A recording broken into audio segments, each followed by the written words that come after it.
And then we'll get an update from Mike on the data office, and then it'll be fast and furious. So let's just get started. Anything else to add, Leah? Do you have anything you wanted to cover? Nope, that all sounds right. Thank you, Commissioner. Okay, well, let's get started. Marlene, welcome. It's great to see you again. Oh, thank you. Is everybody hear me okay? Hopefully I got the right button pushed here. So thank you. Appreciate the time. So Marlene Hartinger, Chief Auditor for the Department of Transportation.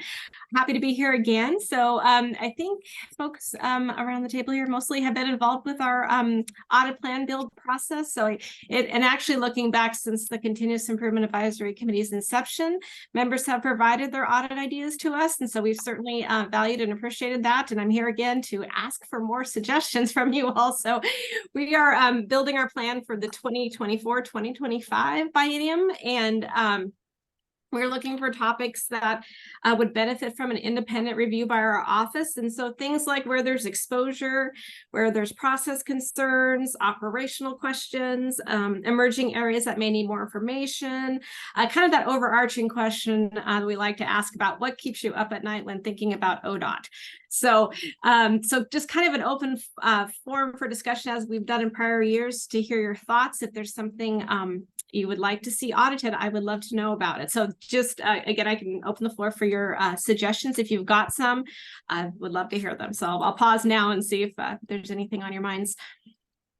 Well, maybe before we jump right into that, maybe kind of hit the high points of what we're currently doing so that we don't like rehash that. Sure. And I should have probably mentioned too, I included in your packet the audit plan for 2022, 2023, get my years straight here. So we've got the topics that we've had from prior. So this is more of an example.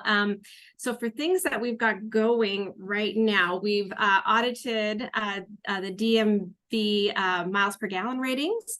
We looked at the A&E consultant partial pay program, ADA curb ramps, construction in terms of cost, project delivery, initiative implementation, the STIP portfolio management, Amtrak cost sharing. And then we're also looking at implementation of House Bill 2017.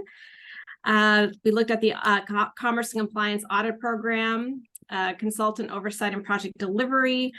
Let's see what else here. Active transportation funding, which is in reporting. So we cover, as you can tell, a wide breadth of department programs and activities. So kind of a wide range of things. Things we have right now, we are in, just for your information, we are in process working with Washington DOT on the Interstate Bridge Replacement Project in terms of planning for joint audit work on that project. So we're excited about that. We paused our regular audit schedule to some degree to work with our public transportation department, as well. I should probably acknowledge that when the Sunset Empire Transit District challenges came up, working with them on that, as well as doing a brief non-audit review of their operations around the STIF funding. So anyway, lots of things going on. So we cover a wide range of topics, and so hopefully it's a brief summary just to give you a sense of where we're at. Thanks, Marlene. Yeah, and that was one of the things I wanted to raise was the transit review, transit organizations review. We did have a little glitch with the Sunset Transit Organization, and so sounds like there's some planning in place for us to look at our internal controls over when we are overseeing funding allocations. And are there other departments that have the same oversight function that in addition to transit that we ought to be looking at?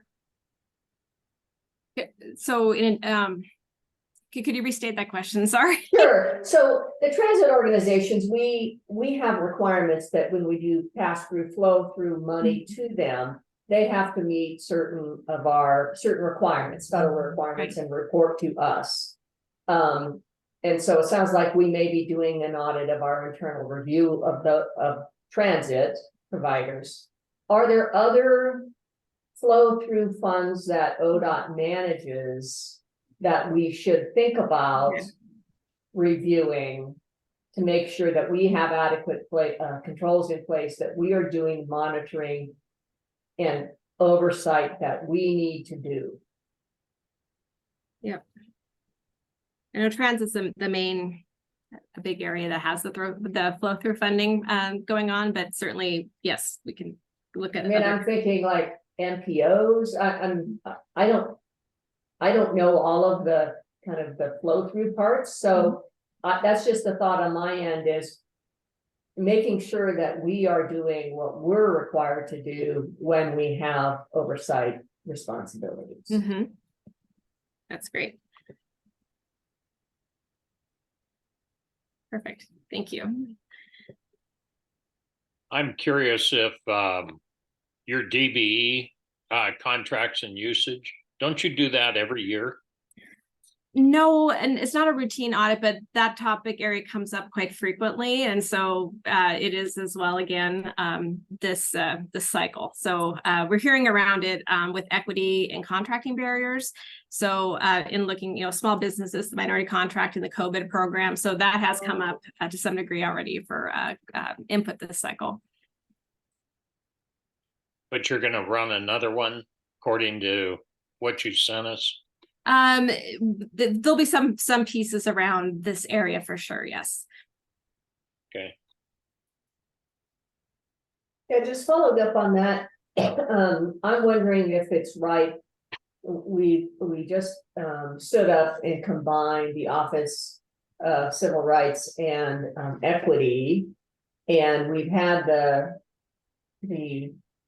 our equity officer now for a few years, and unfortunately we just we've had some turnover, and so I'm wondering if it's a fairly new program now. It's a combined program that might be an area for some audit consideration. And not that I'm thinking there's something wrong, it's just new, and how is it being stood up, how is it being combined? And it seems like that's an area of, we should have some extra eyes on making sure that we're successful with it.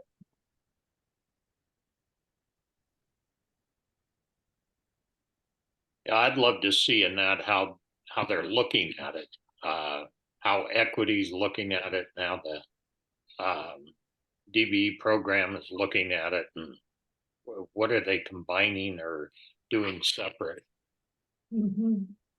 And I'm sure Lisa can give us a little insight when we get to her presentation, but it just seemed to me that this is, it's a fairly new initiative for us, and it's been, correct me if I'm wrong, it's 4 years. And so maybe it's time to make sure that we're, giving it the resources it needs. Do we have, is it staffed appropriately? How are the other departments integrating with it? Are we doing a good job integrating? And what more could we be doing in these efforts?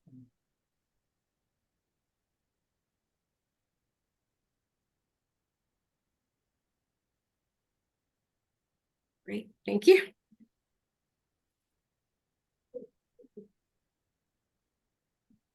Anybody from the internal ODOT team with some thoughts?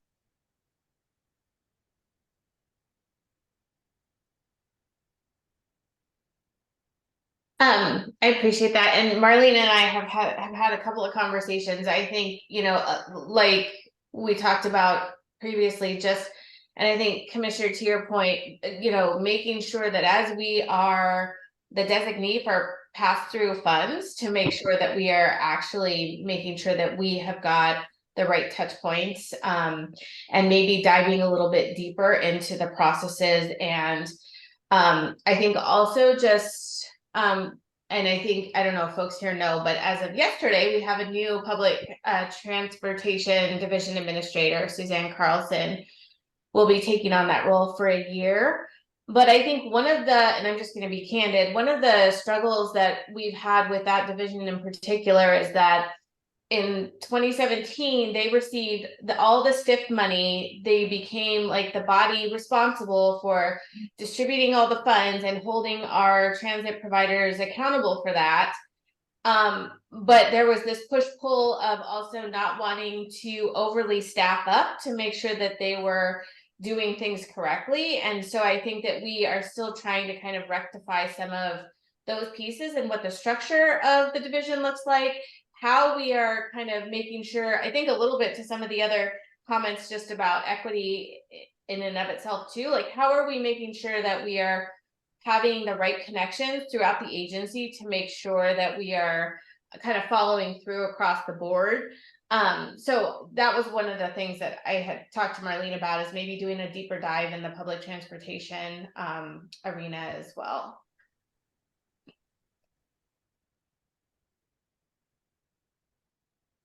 The only other thing that comes to mind for me, just in terms of risk, is just continuing, and that is in all of our contracting and with the, the escalation in costs, and we're seeing a lot more change requests and scoping challenges. I know it's already in our plan. I don't know if there's another way for us to tackle it. I mean, we've got the 2017, we've got the Rose Quarter, I mean, the interstate bridge, and just keeping that on our audit radar, because I don't see the cost escalations coming down at all. I don't know, Ted, if you've seen any softening in price escalations. It sure doesn't seem to be coming down with inflation coming down. The only thing we've really seen come down is lumber prices have come down, but Yeah. steel has continued to go up. It's higher than it's been. Concrete pricing is going through the roof, and that's due to a lot of regulation where we can't mine in pits that have been approved in the past. So we're having to mine and haul rock down the river, that type of thing, and the costs going straight up. I know we talked one time with a group and they said, oh, they were doing a 3% a year. And we're finding in the industry that that's more like 15% a year in costs going up. We've got a couple projects that we're doing progressive design build, and our pricing is running 25 to 30% above what was estimated when we started. So we're just seeing tremendous costs going up with everything. And I don't think we're capturing it at 3.5% or what they were talking about. So what they're doing is they're saying, well, we can build this project. We've got to steal money from others. And so we're not getting a lot of projects out and built.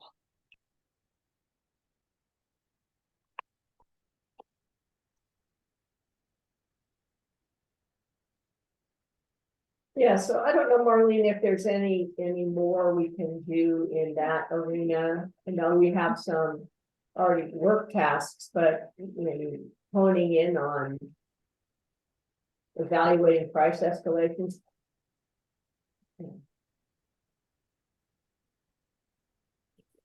Got it down. Thank you. That's good. Great idea. So maybe to help us understand what your next steps are, your process from here going forward. Oh, sure. So we are wrapping up the intake of ideas and suggestions, and then we will get together as our audit group and winnow it down for available resources and expertise and all that kind of thing, and get to a short list that we will put together in our proposed audit plan that we will share internally, but also then it will go to the commission in January for adoption at that juncture, and then we will move forward with executing that plan. So that's kind of just the window in terms of where we're moving forward. Well, then I think it would be great if we just had a report back to this committee after it's adopted, just so that we all know what's on the list. Absolutely. That would be really helpful. Yep, I would be happy to do that. That'd be great. Okay, thank you. Thank you. Appreciate the ideas, as always. Appreciate your time and all your hard work. I think maybe we do have a short time today, so I think we're going to transition to the Office of Social Equity. And thank you, Marlene, for all your work going forward. Appreciate it. Thank you. Thank you, Commissioner Smith and committee members. I'm Lisa Brown from ODOT's Office of Equity and Civil Rights. And I'm here today to provide you some updates from our department on behalf of Assistant Director McAlpin. My presentation today will be jam-packed with information, but I want to open up our conversation today by talking about the consolidation of our ODOT's Office of Social Equity and Office of Civil Rights, which has now become the Office of Equity and Civil Rights. And you mentioned, Commissioner Smith, how that might, how we are impacting each other's work. So in making this change, it's important to talk about why and how it benefits ODOT and those we collaborate with and serve. So by coming together as one team, we're more effective and efficient in maximizing our efforts and outcomes in our service to the public. Doing so has made it possible for us to respond more quickly and more fully, both from an equity and a civil rights perspective in our service, and internally, and as well as with the communities we serve across Oregon. Combining our efforts helps us. Lisa, can I interrupt you for a second? Yeah, sure. Maybe if you could give us just a high level of kind of the duties that the Office of Civil Rights and the Office of Equity do that have been different. That would maybe be helpful. Yeah, so the Office of Equity focused roles really are focused in shifting policy, shifting our workforce, and then also shifting our community engagement towards equity. Those are the kind of the three major components, right? As well as creating like community workforce agreements and such. So how are we also enhancing our external workforce to pivot towards equity? Our Office of Civil Rights, when separate, we're also focused in compliance with federal programs, right? So compliance with diversified business enterprise, compliance with other small business programs that supported enhancing diversity in compliance, right? And so this is our way to mix the two to ensure that we're, having those relationships with the community members, growing those, supporting the embedding of equity into all the things we do, whether it's a DBE program or enhancing our community engagement, or looking at and assessing our workforce and how we can grow that, paying attention in all those spaces to data and metrics, and how those things fold into our strategic action plan. Does that help? Okay, awesome. Yes, I just wanted to kind of get the lay of the land. Big picture. For sure. Thanks so much, Commissioner. So in combining our efforts, this helps us to look at how we approach and solve problems as we enhance equity, rules, funding, compliance of all those programs that we collaboratively deliver. Having this change has increased our team connection and has really allowed us to lean in with each other, lean in on that support of one another in new ways as we link and leverage each other's knowledge and better understand how to work collectively to foster that collaboration, reduce burnout among team members, while also enhancing our services to the public and internally. So that's a little bit about that change. Do you have any questions in addition to what you shared? Yeah, so what's the size of the team and how many came from each department? So our Office of Social Equity was much smaller. So we have 4 team members and then also an intern. And then the Office of Civil Rights, I think, sits at around 16 or 17 folks, but is now growing a bit with POP positions that were focused in small business navigator programs, as well as the community workforce agreements.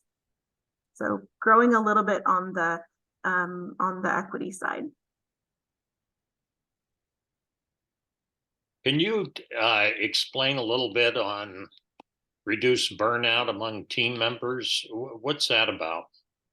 Yeah, so I think what we were finding was that our Office of Social Equity was so small and we were spread so thin, but we could better leverage our other colleagues in the Office of Civil Rights. And so by collaborating, we can share things with them that help to continue equity work forward. I think we probably felt like we were doing a big lift on all the equity side of things, but being together really helps us all to do equity better, right? And enhance and share that opportunity to enhance equity in our work. Okay.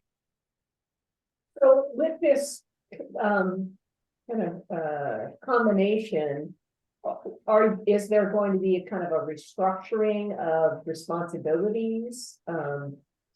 So that it's actually merged, or is it just basically two separate work groups in one department? I mean, how are you going to make that collaboration work? Yeah, so we've already begun. So it's been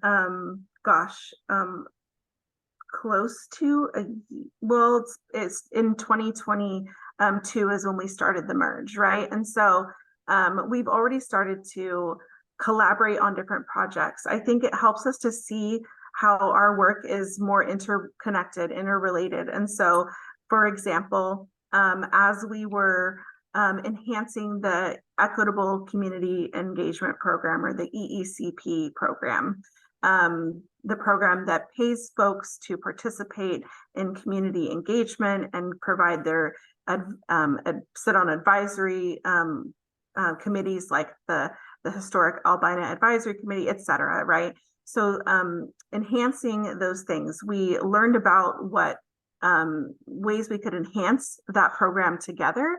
And then together with our different skill sets, we collaborated on the data side of things and the business process side of things. So it's looking at how maybe the civil rights side of things might be leveraging that program and their work while we're designing it. And so how can we better design it to work better for the community members who are participating and our internal end users as well? So together we were able to redesign the business process and to enhance it by creating instructions for Adobe Sign, reworking workflows within that information systems process, and really enhance and evolve that program by also adding paper checks as an option for payment, also in collaboration with our financial services partners. So I think we're just seeing like the benefits really of how working more closely together and being on one team helps us to see and understand each other's programs better and really link and leverage those relationships to just make everything better.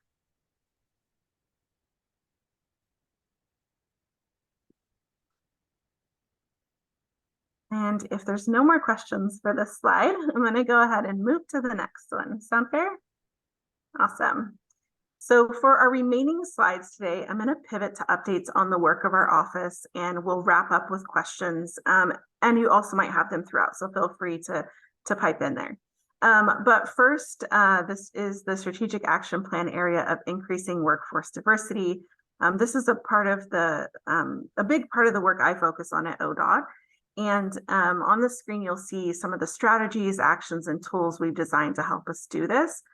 Starting off with the interview panel toolkit that works to increase equity in hiring. So contained within that toolkit is a training video that helps people who sit on interview panels to understand bias, that everyone has it, right? And that how to pay attention to that during interviews and equip ourselves to manage that bias. We also revitalize the interview process and materials to increase transparency, interview questions, provide instructional support to using our accessibility features on remote interviews, like instructions on how to activate live closed captioning features, and we increase the review time with interview questions to be scaled to the complexity of those questions versus like 15 minutes for everyone, right? So with that, it helps us to learn the most about people's experience and how it relates to our roles. And then we also highlighted the opportunity for people to share their work, volunteer, and lived experiences that contribute to the valuable skills that would be beneficial at ODOT. So like things like they worked on their family farm and how that relates to skills in heavy equipment operation for a position they might be applying for, or how they volunteered in their community and how that experience relates to a particular element of a position, in addition to maybe work experience.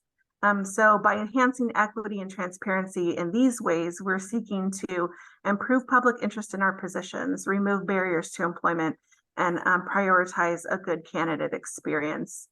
So folks will continue to want to apply for positions and work for ODOT.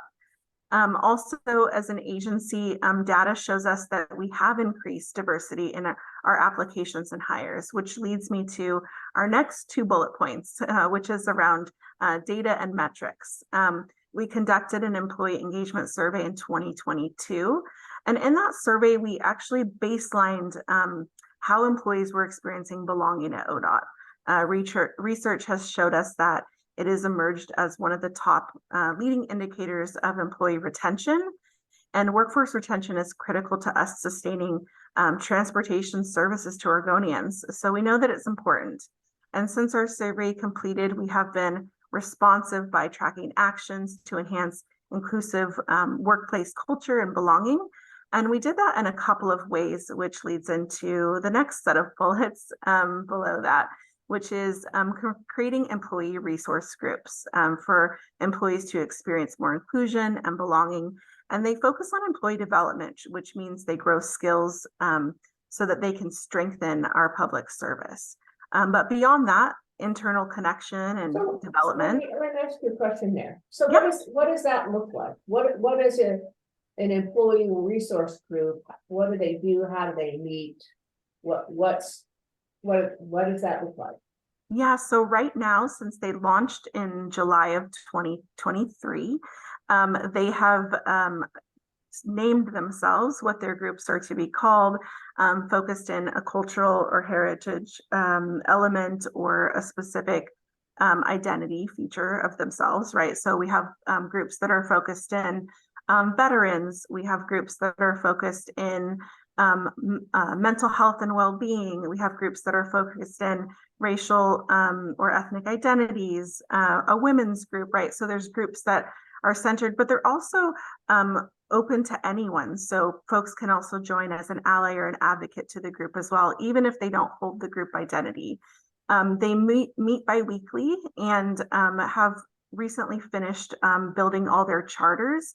And right now they're in the process of setting goals. So they're setting goals that align with the premise of ERGs, which is focused in connection, networking, and then also employee development, as well as community engagement. So those are kind of the 3 focus areas. So they have both an internal impact on enhancing our culture at ODOT, helping to support retention, as well as externally benefiting our community engagement and relationships too. So that is the big focus of them. Does that answer your question, Commissioner Smith? So what percentage of ODOT employees belong to one of these? So we're really early, right? So so a small percentage right now. So we're sitting around 2% of our workforce that is participating, but they're growing every day.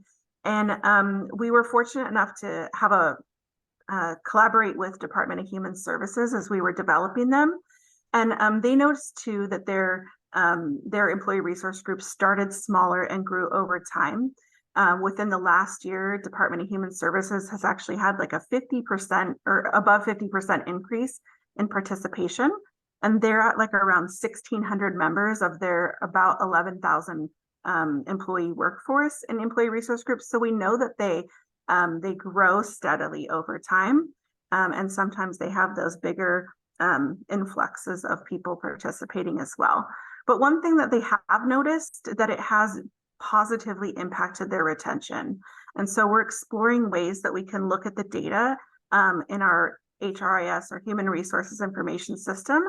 And how might we create some spreadsheets or dashboards that help us to learn about how being a member of an employee resource group actually might elevate your retention. So maybe that employees who don't participate, what is the difference between employees who do and don't participate?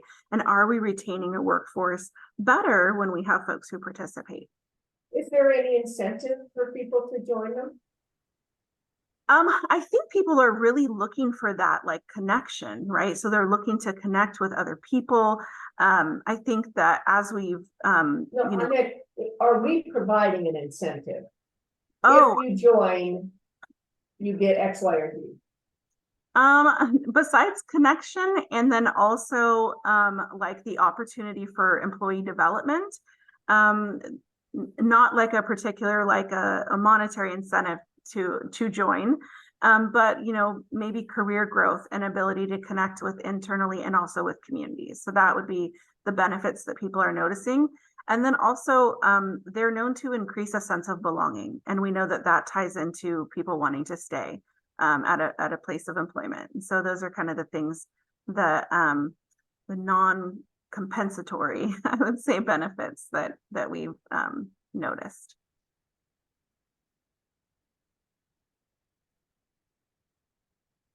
Okay, moving on to the next bullet around data usage in this area of increasing workforce diversity. To track and take actions to enhance our performance, we established a workforce choice index heat map.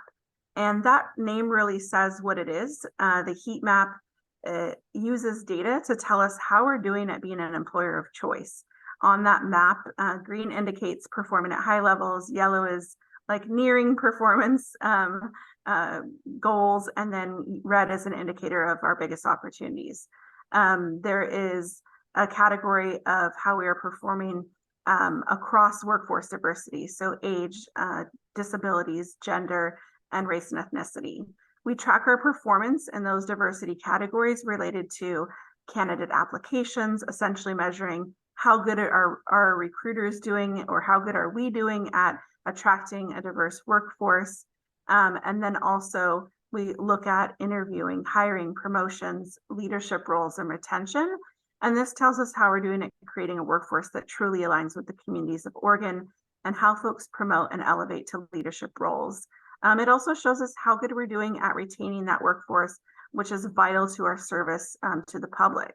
So as mentioned on this slide, it keeps agency leaders and OTC informed about our progress at strategic action plan goals to increase workforce diversity, which is part of the top-down approach, but not the only approach. So lastly, we know that we also need that bottom-up approach and all the way across to have impactful shifts around workforce diversity. So we created a recruitment and advertising approach that uses US Census data to learn about the diversity of community a position serves, so that we're scaling the type of outreach to community organizations that help us to recruit within that local community. This ensures that we're properly sizing our efforts and setting reasonable expectations based on locality.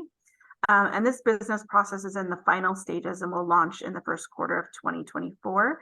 So we hope to see benefits of this process enhancement evidenced in our future workforce choice index score growth. And I see, Leah, you have a hand up. I do, but I don't want to interrupt your flow because my question is about the beginning bullets. Okay. Is that okay, or should I wait? Yeah, go for it. Mm-hmm. Okay. So I'm wondering, this is super helpful, Lisa. I'm wondering if you could talk a little bit about both the interview toolkit and the training on bias, and how that has rolled out throughout the agency, right? Like, is every division, like, have they all done it the same? Is it like, and how are they integrating both the toolkit and the trainings? Like, I'm just super curious if you are like tracking, and I know there's not a good way to track data around that, but like how it's rolling out, and then what you're seeing as outcomes on the back end. I definitely see some opportunities for what you actually mentioned. So with the toolkit, particularly the video training, there are some limitations on making training mandatory at any state agency. And so we weren't able to make it mandatory. There's feelings about mandatory and not mandatory, but I think that that can be like a barrier for more people seeing, leveraging it and understanding it, right? And so in order for it to be mandatory, there's a limitation on it. It has to be related to like a policy or legislation, or like prioritized by agency leadership to say this must be mandatory. And that's hard because we have a lot of training across all of ODOT that's really important. So pulling that mandatory, like when it doesn't hit the policy level, that's hard to do, right? But I think that that could benefit us. That's one opportunity. And then the other thing I see around, sorry, remind me of the second part of your question. I think it was, well, how it's rolling out across the agency, and then also like Right. what outcomes are you seeing at the back end? Yeah. So usage of like the templates, because we created templates to increase transparency, right, with our candidates. And so in increasing transparency, what that means is that we're sharing the interview questions with them in advance, and we're telling them the focus of that interview question. And that's something before only the panel saw. But then people would maybe like unintentionally hit that focus area, and then other people wouldn't, because they wouldn't know what the focus of that question would be and how they could relate their experience to that. But usage of those forms is something that we have an opportunity to enhance.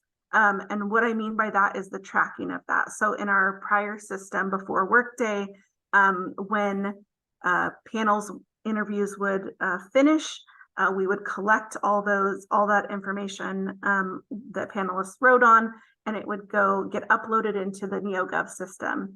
And we haven't made that move yet in Workday, but we can. And that's where I want us to go next, to ensure that we have consistency, to ensure that we're being fair and equitable across our interview panels. And I think we learn that based on what we see coming through on the interview panels. So that's an opportunity for us to make enhancements to increase efficiency. Follow-up question. I want to make sure I'm understanding it. I did hear from Shauna that she couldn't be here today, so I got a little distracted. So you said the interview toolkit and the training isn't mandatory, but is the interview toolkit mandatory? It is. Its use Okay. is mandatory. Mm-hmm. And so on the training part, how many people have gone through the training? What percentage of our hiring teams? Thanks for asking that, Commissioner Smith. I would have to pull a report from Workday, which I can do, and I can relay that information back to this committee. Okay. Marlene, I'm curious, obviously this is to create more workforce diversity. Where do we stand on diversity by percentage of population in ODOT? I mean, are we low? Are we in the middle? Are we high with diversity of the population versus diversity in the ODOT? So we are low, and I can tell you what areas we can enhance. We have growth opportunities, and so let me pull up my information on that really quick, Okay. so I can grab that for you.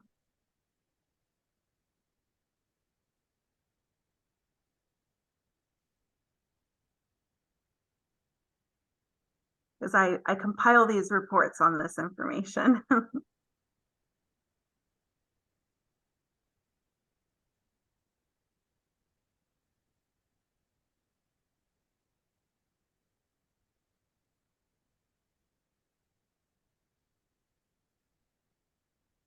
And then I guess, Lisa, as you're looking for that, I'm just curious too, like those reports on our equity or numbers, are they comparable to other agencies? Like, is there a broader enterprise look?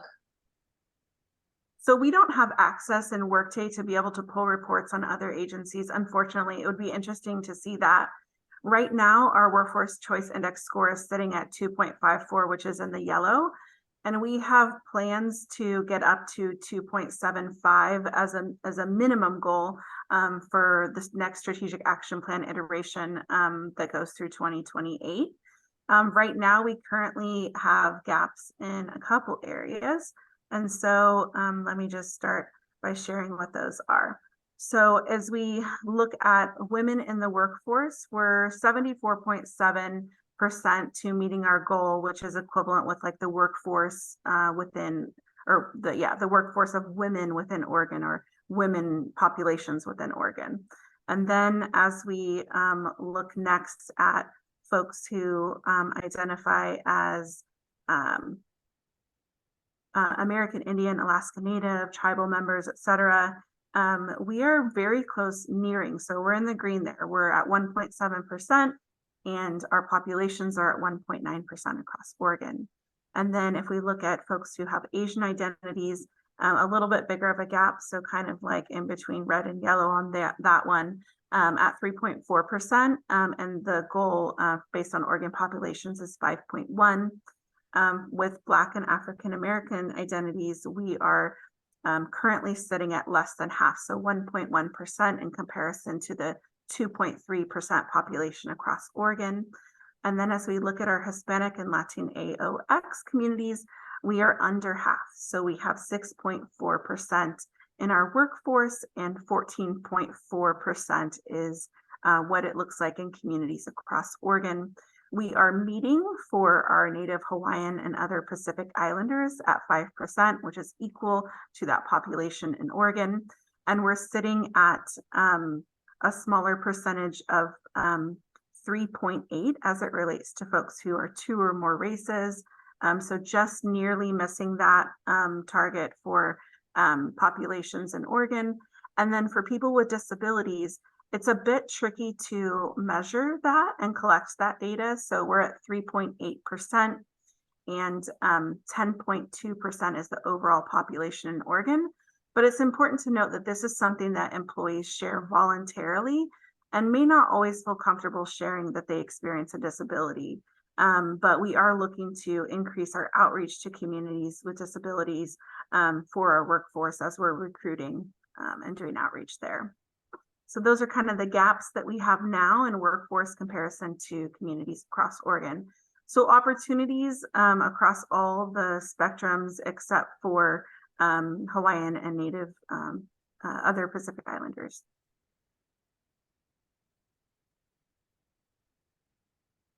Any additional questions for this one? Okay. So popping over to the next slide, we'll dive into a little bit more strategic action plan information about that priority area of more dollars to historically underutilized businesses, more specifically businesses owned by people of color, women, and other currently or historically marginalized groups, and diversified business enterprise firms. So on the chart to the right, you may notice that there is a decrease in overall payments, but an increase in percentage of ODOT's overall payments to firms that meet these criteria, these categories. So we went from 8.52% to these groups to 10.46%. So an increase means we're meeting a goal to have an increase and have more dollars there, but we still have lots of opportunities. So I want to describe a little bit in more detail of what we've done to increase these percentages and kind of what opportunities might lie ahead for us. So ODOT has formed a DBE advisory committee to break down those barriers to doing business with ODOT, which were identified in our most recent disparity study. Between July of 2022 and July of 2022 and July of 2023, our DBE advisory committee cohort 1 was comprised of DBE firms, large firms, and industry partners who met 8 times to address the identified barriers. And then committee members identified 6 priority barriers as well as recommendations to ODOT on how to address them. On September 13th of this year, the DBE Advisory Committee Cohort 2 met and began their efforts to implement recommendations from cohort 1. So that's what they're working on now. Additionally, our Office of Equity and Civil Rights continues to partner with trade organizations representing small and minority-owned firms to learn about how ODOT can support their work and share information. And in that effort to deepen our support, we developed a legislative concept which was passed by the Oregon legislature this year to establish a small business development program that aids in qualified businesses to compete for public improvement contracts that the department procures. And this program is progressing in its development and is expected to launch in 2024. Questions about who is heading up that effort, that small business development program? Yeah, so the small business development program is a combination of some of our team members. So we have Susie Ashenfelter, and then with our DBE, that is under the work of Angela Crane. So both managers that lead teams within the Office of Equity and Civil Rights. Do we have contractors and other folks on there? Yes, so we are inclusive of folks who actually own the firms, right? Who are a part of that process. So yes. How many folks are on the advisory committee? I would have to check with Susie and Angela. So I'm going to make a note to myself. Check That's on. okay. I'm just curious about how large the committee was. I don't need to know the exact. That's fine. And just a time check, we have about 5 minutes left. Okay. I don't know if you were warned that this group does about half the time of questions, so just let me know. Gotcha. Okay. So that's what I had to share on this slide. So I'm going to move on to the next one, which is workforce development.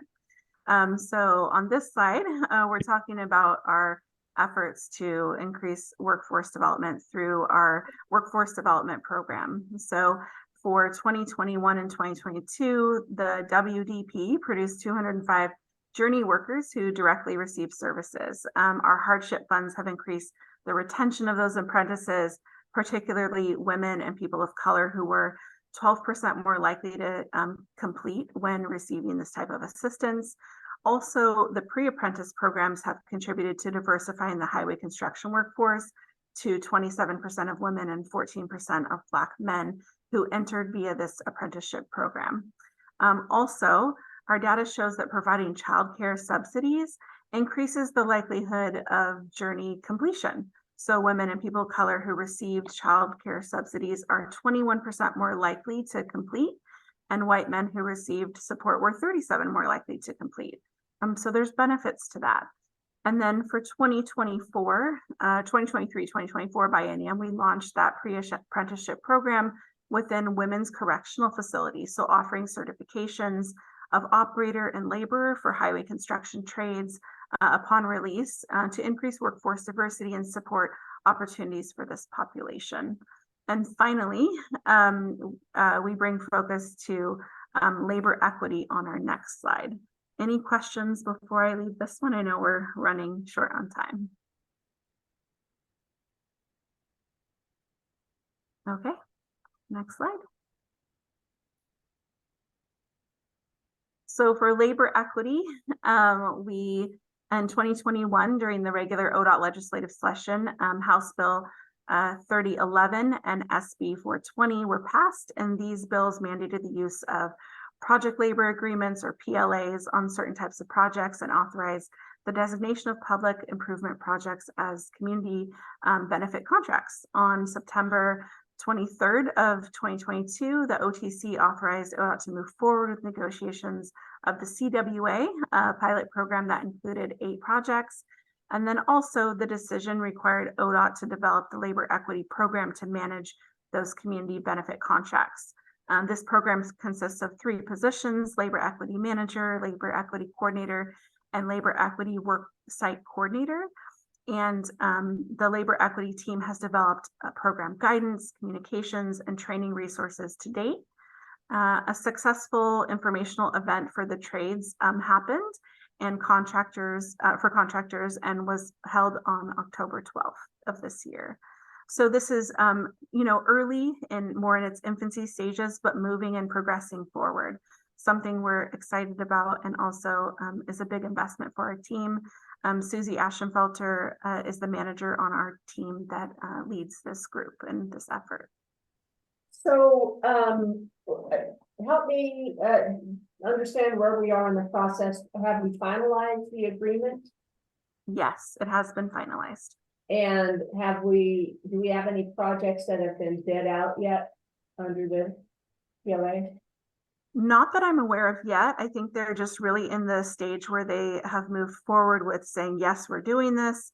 And then now we're, they had already started to develop some of those tools and training resources for folks. And they'll keep pushing ahead towards those.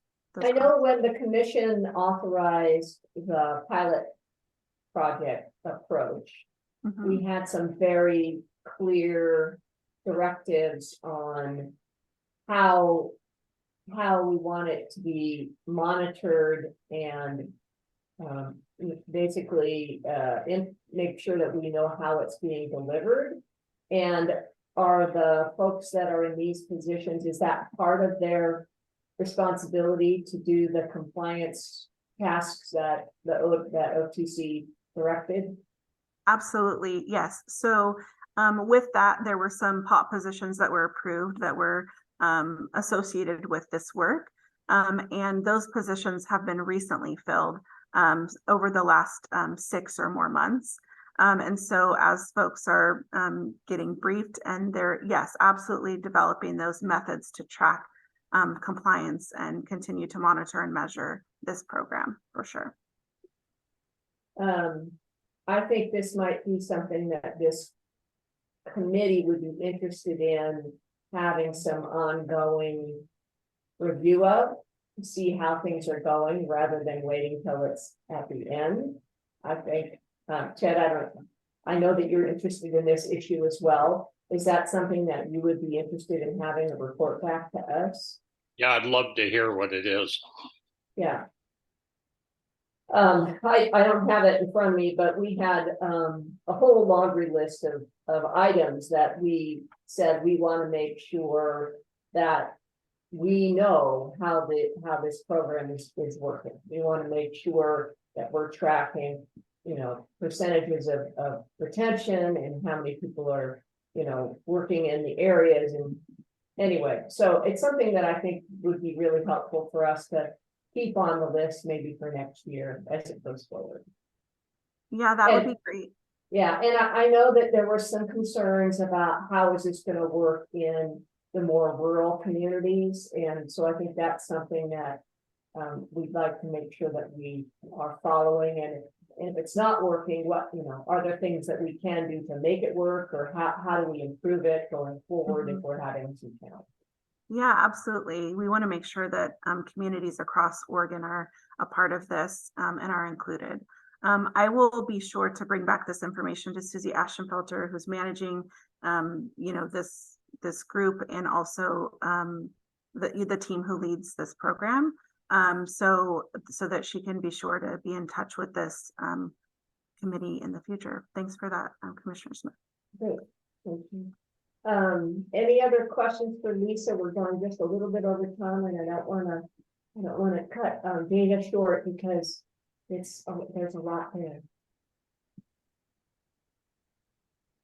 All right. Well, thank you, Lisa, for stepping in for Erica. Appreciate your work, and look forward to having you back for more fun discussions in the future. Thank you, Commissioner Smith. I appreciate the opportunity to come talk about this today, and happy to follow up whenever you need me to. Thanks so much, and have a great rest of your day, everyone. Take care. Mike, it's up to you. Thank you, Commissioner Smith, and to the committee for the opportunity to come back. It was a year ago that we sat in person, I think, over at Broadway Commons, and had an initial discussion that I enjoyed very much. And apologize that the request to come back about 6 months later didn't work out. I had a mechanical breakdown in my body, and so ended up having some surgery. So apologies for missing that 6 month mark, but I'm very happy to be back and healthy and here a year later. Just a couple, maybe some anecdotal things around the presentations that we just heard. The Office of Equity, first of all, I was a participant and found great value in their interview toolkit. And so just a plug for that great work. We did one hire during the past year, a position that came over with our enterprise data warehouse folks that we repurposed as a data librarian.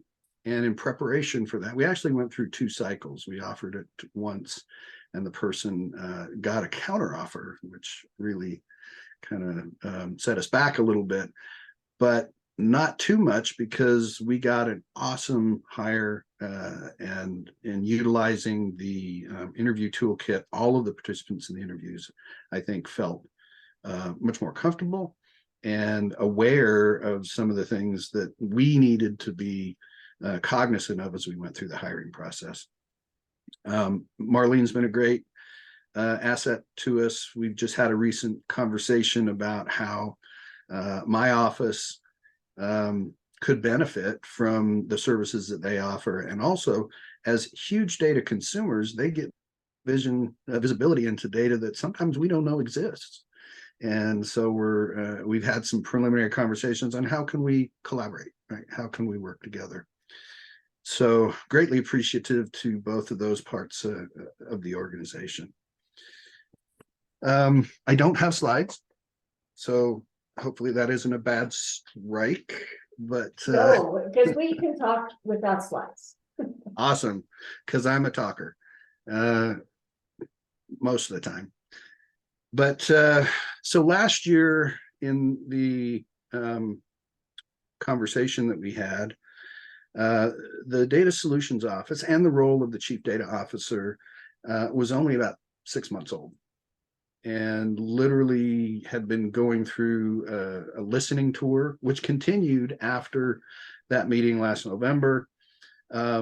ODOT's a huge organization, lots of things going on, lots of interesting things going on, but we kind of talked about how we gin that down into kind of 4 strategic initiatives, right? Maybe initiatives isn't the right word, but they're strategic priorities for us to implement and practice consistently principled data governance that enables ethical use of data, of trusted data, right? Trusted's a key word. To protect and curate and to democratize and share data proactively, managing them throughout their whole life cycles. And then prioritize and mature the development of data literacy and promoting a learning culture with respect to data, and then to create cognitive value to the agency and Oregon citizens through the application of modern analytics. So everything that we've kind of been put out to do falls in one of those four categories. So we're taking a very holistic approach to data, and it's a bit of a culture shift, as we've had many discussions throughout the organization, because as an organization, we tend to be very focused on what we do and getting it done. And so, and let me just preface these next comments with, these are going to be very general and high level. They're not 100, they don't represent 100% of the organization, because we do have some awesome areas of great expertise and mature practices with respect to data within the organization. But generally, the culture shift away from use it, store it, move on, is a bit of a challenge, right? We want to be able to say, create it once, use it often, use it many times, because the more we use our data, the higher value that we, or the more value that we get from those data. So our activities in the last year have been really focused on a couple of things that we've been able to do with very limited people and very limited funding. Data governance has been a major focus. We have been rolling out just recently the formal recognition of data stewards, data trustees, and have created a new data governance role called a coordinating data steward. And so data stewardship feeds directly into data governance because it's people who know and understand the data, who are responsible for the quality, for the security, who understand how they're used currently and what they mean in context. So one of the challenges for data is we need to know what data we have, and we don't. If we were to say, what is all of our critical data? And you were to go around the organization and ask, the answer is, well, my data is most important. Well, I would argue that we have a lot of very important data that gets work done, but we have very important data that if we put it together and integrated it or made them interoperable, that we could move to getting insights and actionable intelligence in a way that we haven't done before. So, so that governance piece. Could you give us a concrete example? I know that, you know, I don't live in the data world. So, I need to understand it on a more day-to-day operational level. Sure. So let's take, for example, safety. Right, safety is a huge thing. It's certainly part of our strategic action plans. Focus for safety of life and property for the citizens of Oregon. We have lots of different parts of the organization that work with data that I would consider important for understanding safety, right? So it might be road surface conditions, it might be construction projects, certainly climate and weather information, right? Speeds, right? Traffic counts, traffic patterns, all feed into something that I would call a safety data product, right? So we've got people who work with data counts. We got people who collect speed information. And then we've got other parts of the organization that look at climate and things like wildfires. We've got urban versus rural traffic patterns. And certainly on the DNO side, right, we've got road conditions. And also, wear and tear on materials. Bridge folks are every year they're inspecting nearly, I think they told me it was around 8,000 bridges in the state for wear and tear. And so all of those pieces come together or could come together in a safety data product where if someone said, I need to know about how are we doing on safety, right? They can go to one place and all the related data is kind of in a single pane of glass.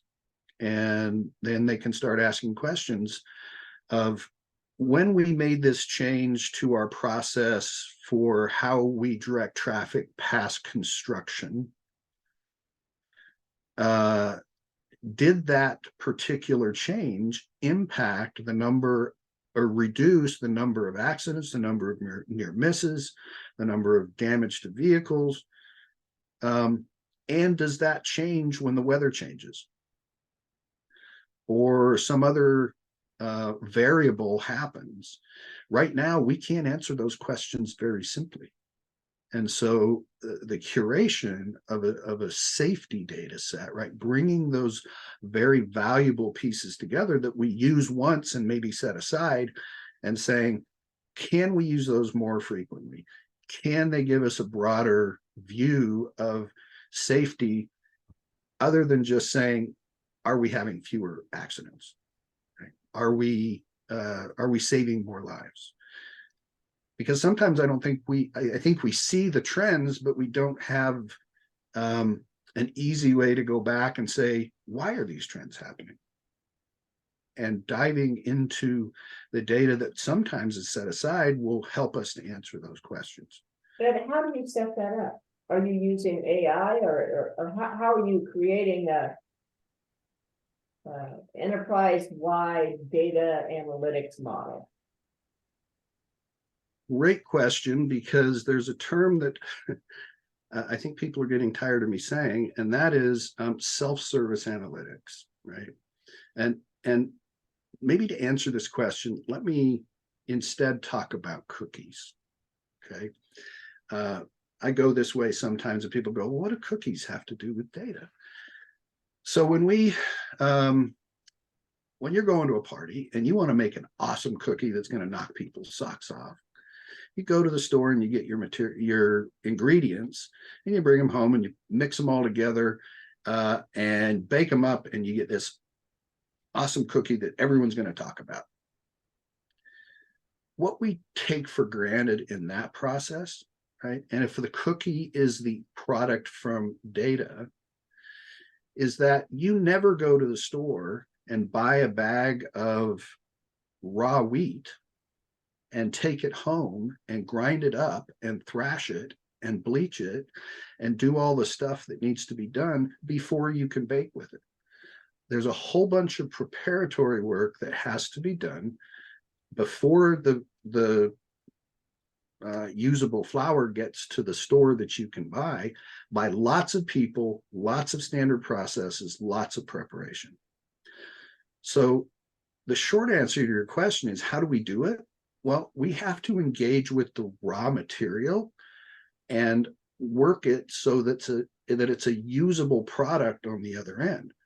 So it takes time, takes standards, takes people who understand and know the steps to clean, to process, to prepare the data, to make it trustable, and certainly to create an authoritative product that when people come, they can trust that they can use, right? They can use this flour to make their cookie.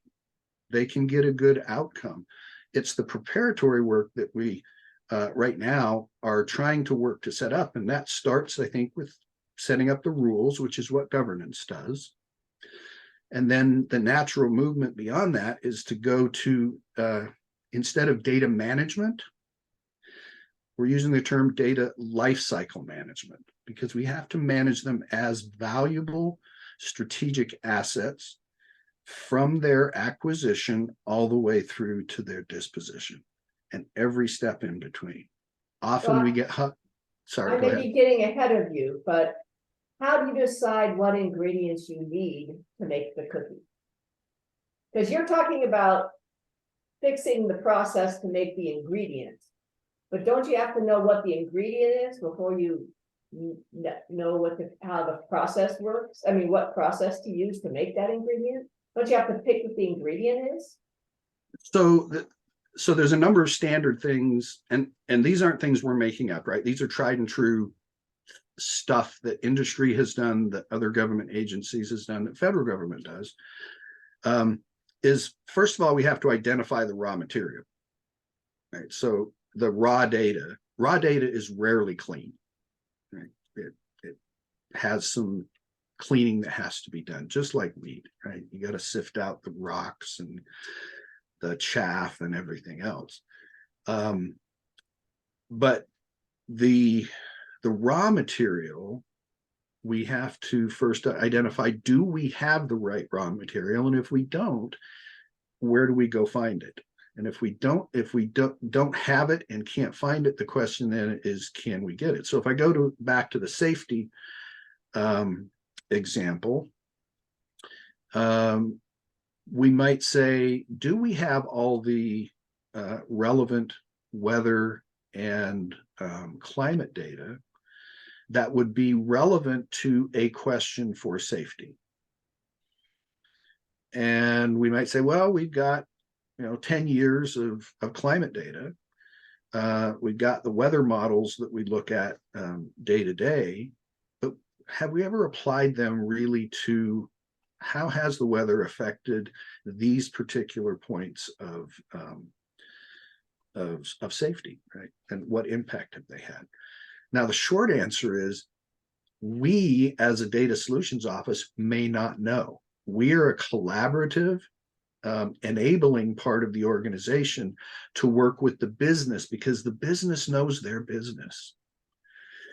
And if there's one thing that I've heard consistently over the last 20 months is when I talk with people who work either analyzing data, putting reports together or dashboards that are looking to make decisions with information, is I don't know if I have all the right data. I don't know if the data exists.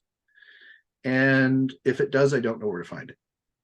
But I know I could make a better product if I had more information.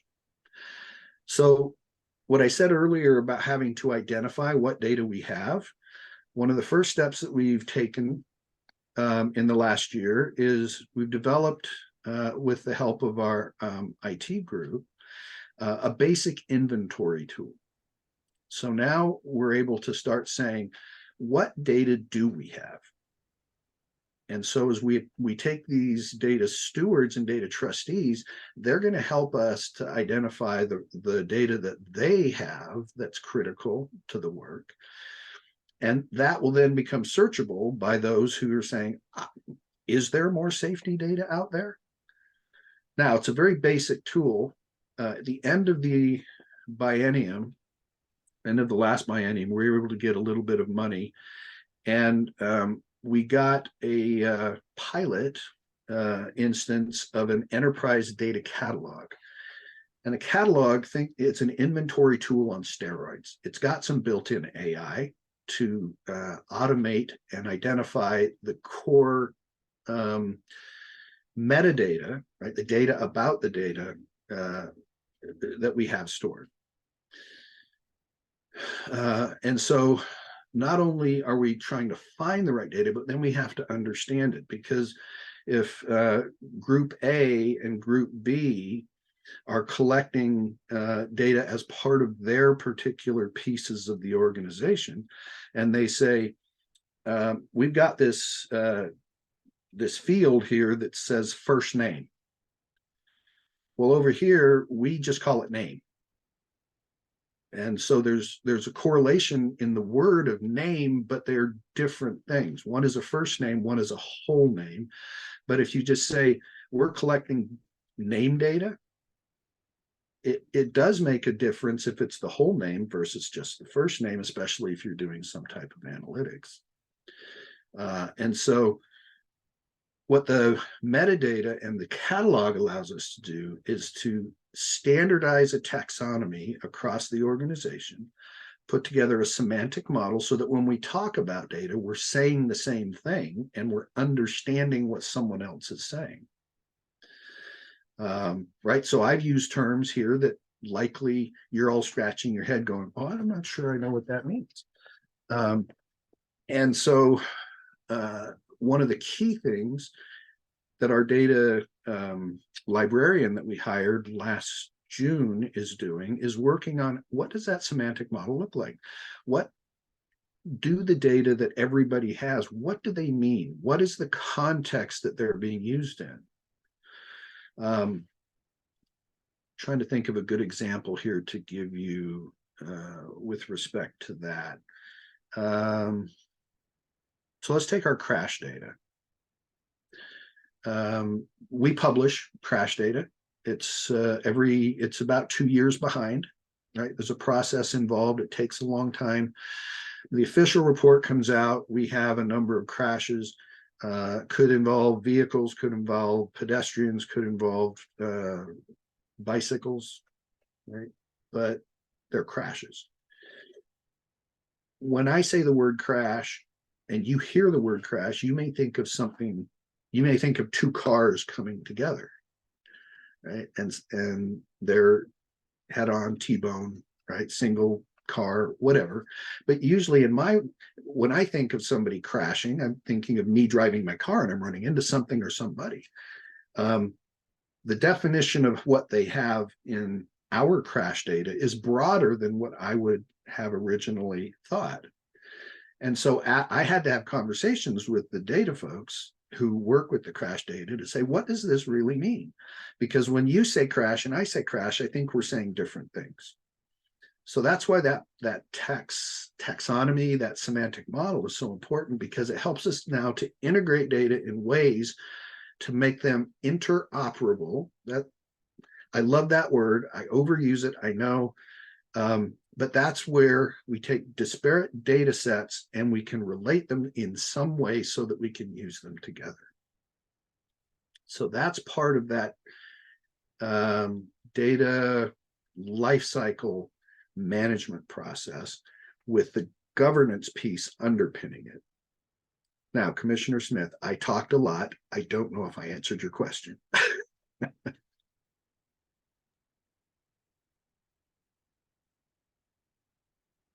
Not really, but that's okay. I guess what I'm trying to understand is from, you know, I understand that you have to make sure that we have data that is consistent across platforms, how terminology that we use across platforms. And it sounds like what you're trying to do is glean from each of the various departments what is the important data that they have and standardize a way for them to keep it. So I come back to the question about the ingredients, which is, are you trying to figure out what the raw materials are that are out there so that you can say, well, we have all of this raw material, let's figure out how to make it into flour, because flour is an important thing in my cookie? Or are you asking the departments to say, what basic ingredient can they give you? So, because you don't want to go on and say, I want flour, but I also want, 4 different kinds of flour. Who gets to decide what the ingredient is?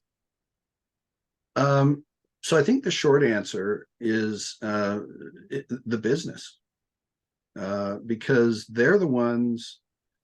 You mean the departments, the folks that are actually collecting the data, as opposed to your department, the data managers? Yes, we're the vehicle that helps them to get the flour, the sugar, the chocolate, the nuts, right? Right. So now you have all these ingredients from all these different departments. Who creates the recipe?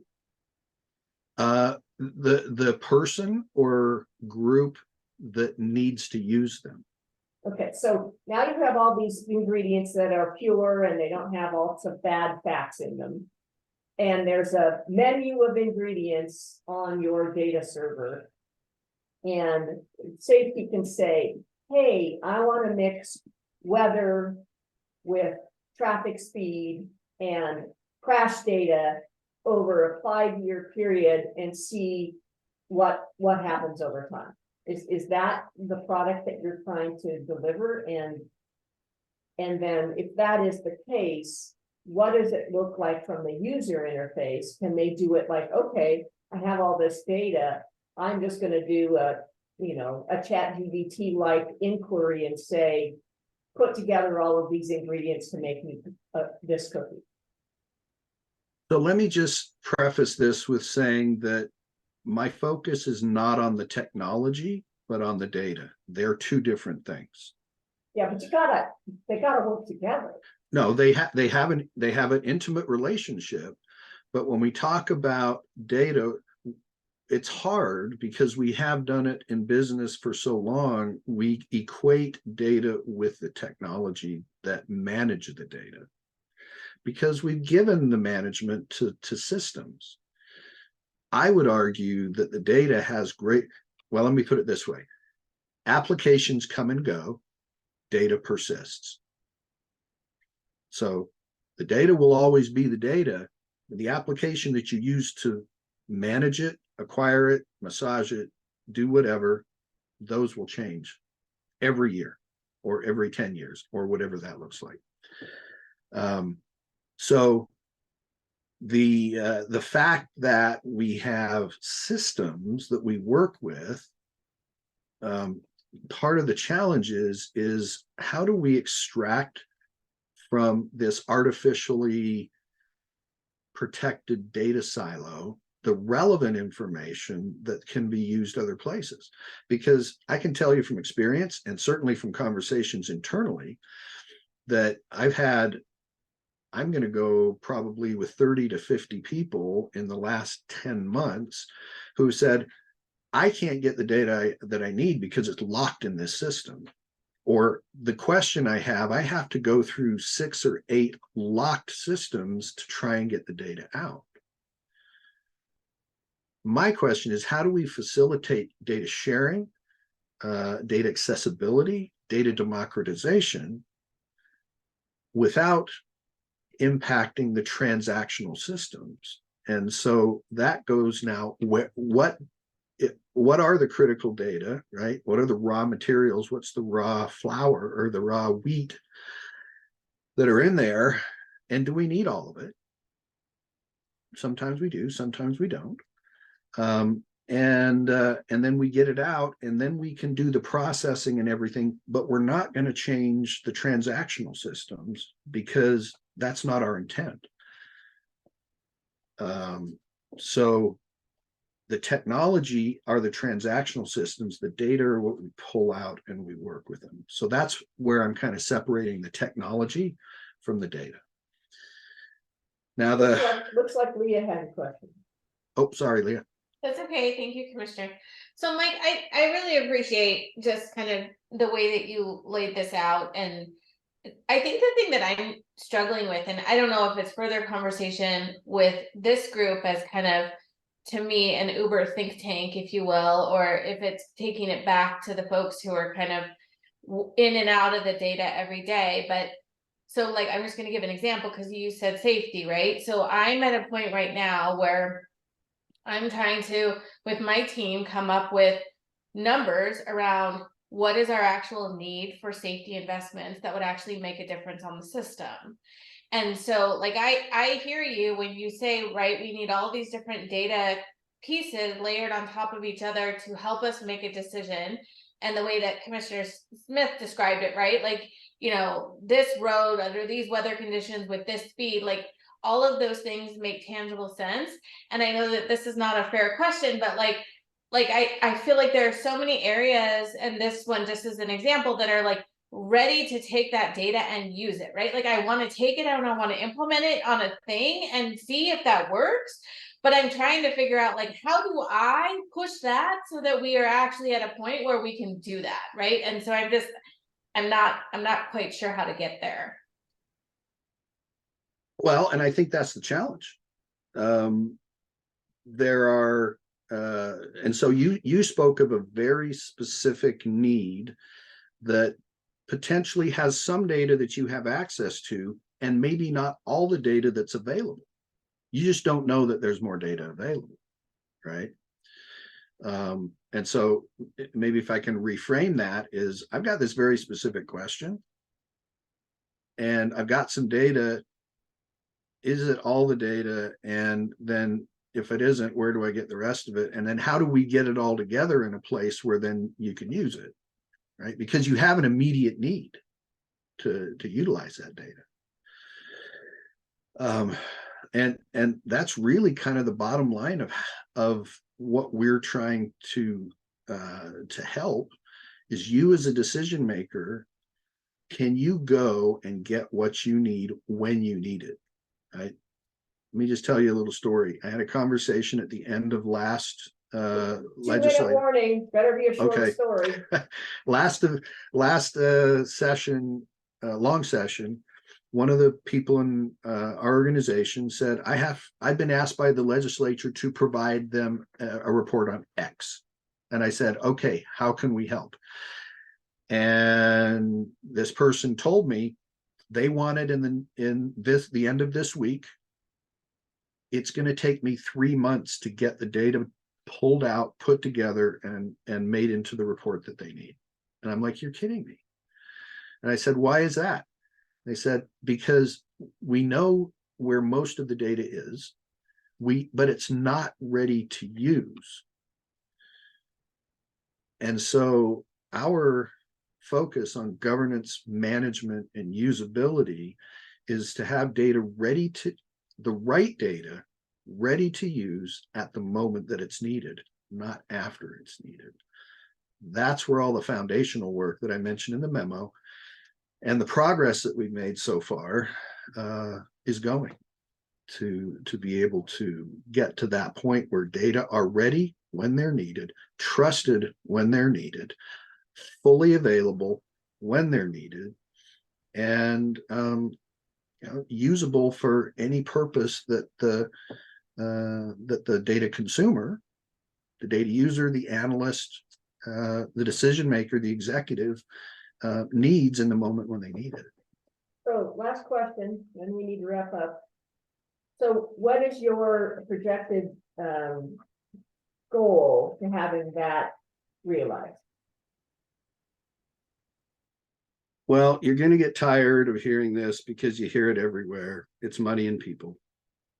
We're laying the groundwork. With what you have now, what is your schedule? Or do you have a schedule? So we have a schedule. We have a 2-year pilot right now to prove the data architecture that we proposed will support the efforts that I've just described. In the midst of that, we're doing 2 other things. We're formalizing data governance throughout the organization, which is going to be a year or 2 before it fully percolates through. But we've made great strides there. And then the data literacy part, which we've piloted 3 data literacy training programs. And also we're heavily involved in the state CDO's efforts to develop a data literacy framework for the state. That data literacy framework is out for public comment right now. We were heavily involved in the development of that framework. And then we will take that framework, because the framework is set up so that every agency can customize it for their own needs. So our next step then is to customize it, to continue to develop the literacy training that we need for all of the different levels throughout the organization. So it sounds like we need to have you back in a year to give us an update on where you are in your 2-year plan. I would be more than happy to do that. And we are actually breaking some barriers right now with some of the pilot projects that I'm really excited about. Ted or anybody, any last questions? We're a little over and I have another meeting I need to get to. So No, thank you, everybody. I have a meeting too. I got to run. So okay. Thanks, Ted. Really appreciate your input today. I appreciate the time. Thank you very much. Thank you. Appreciate your work, and not that we really understand it all that well, but we're trying. I'm trying. I am happy to converse anytime anyone wants to. So just reach out. Leah, any final wrap up from you? No, I don't think so. I just took some comments on feedback from Maureen on the audit plan, some follow up with Lisa just about on the bias training, and then also CWA that we'll make sure we bring up back to this group. Terrific. Well, thanks everyone, and we'll see you in December. Thank you. Bye.